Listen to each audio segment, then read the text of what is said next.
Çok avarmayacak bu, anla beni. Teslim olalım. Anlıyor musun? Ver!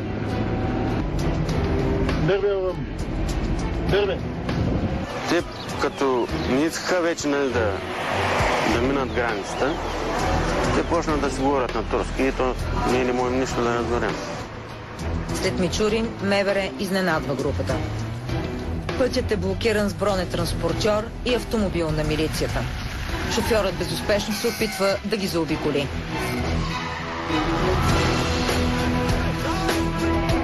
Шофьорът Невен Асенов хвърля в колата първата граната. Орлин хвърля още две в предната част на лавицата.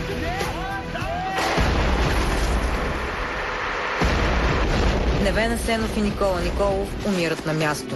От похитителите жив остава само Орлин. Днес, вече на 36 години, Николай работи на строителни обекти. Каквото може. Не си намира лесно работа. Тук е изгорено. Тук не се от бомбата чи нещо. И тук нерва и жилето ми е скъсано.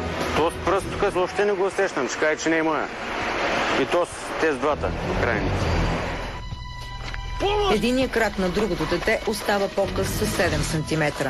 Дарин Христов казва, че не помни нищо. Отказва срещи с медиите.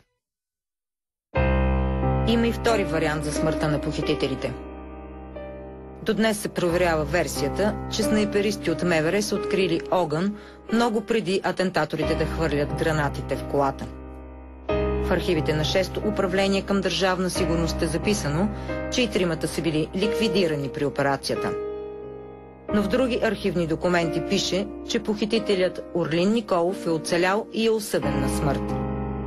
Според архивите, съдът е приел тезата, че Николов е хвърлил първата граната и така е станал и похитител, и убиец.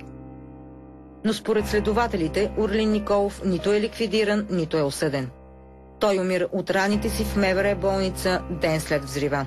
Сега на ход е проверката на Ямболската военна прокуратура.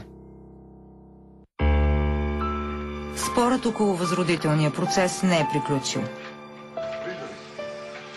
Възприемани като терористи от мнозинството, осъдените на смърт остават герои за една друга част от обществото.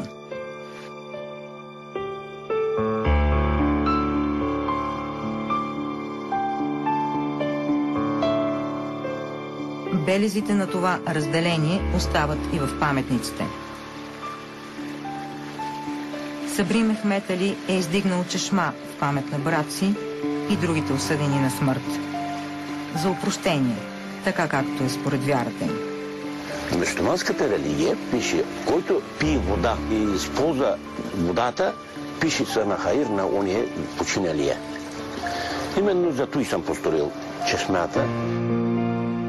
Не може да вменяваш на цял народ вина, чувство за вина. Българите, ето, какво направихте, сега вече трябва да бъдете виновни.